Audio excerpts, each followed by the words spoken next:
আজকে আমরা বানাচ্ছি কলার খোসা বাটা।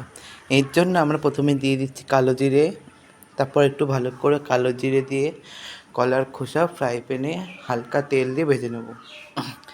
গ্যাসের ফ্লেমটা এই সময় মিডিয়াম রাখতে হবে। এই সময় আমরা 3-4টে লঙ্কা, কাঁচা লঙ্কা, কয়েক পোয়া রসুন দিয়ে ভালো করে ভেজে নেব। আস্তে আস্তে ভাজতে হবে। এই কলার খোসা বাটা খেতে এত সুন্দর লাগে, তার সাথে ঝাল ঝাল রসুনের ফ্লেভার, আর একটু লেবুও তো জমেই যায়। এবারটা আমরা একটু হলুদ দিয়ে নেব।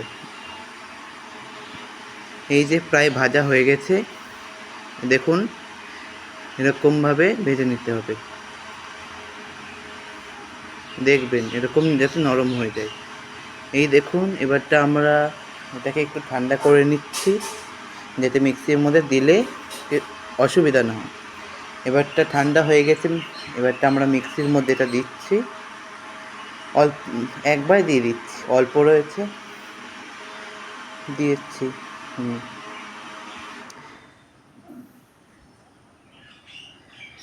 এর মধ্যে আমরা লবণ দিতে ভুলে গিয়েছিলাম। এবারটা আমরা এর মধ্যে সামান্য একটু লবণ দিয়ে দেবো, চাইলে ভাজার সময় লবণ দিতে পারো। এবারটা ঢাকনাটা আটকিয়ে মিক্সিতে পেস্ট করে নেব, একদম স্মুথ। এই দেখুন পেস্টটা ভালো করে হয়ে গেছে। এবারটা আমরা সাজাবো। আমরা সাজিয়ে নিয়েছি প্লেটে। এবারটা উপর দিয়ে দুটো লঙ্কা দিয়েছি আর একটু সর্ষের তেল। খেলে একদম দারুণ লাগে। নিন, আমাদের তৈরি হয়ে গেল কলার খোসা বাটা।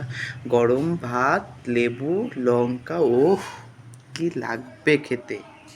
আর এই বৃষ্টির দিনে ভালোই তো লাগবে। তো এই পর্যন্ত আজকে শেষ, দেখা হবে পরে ভিডিও।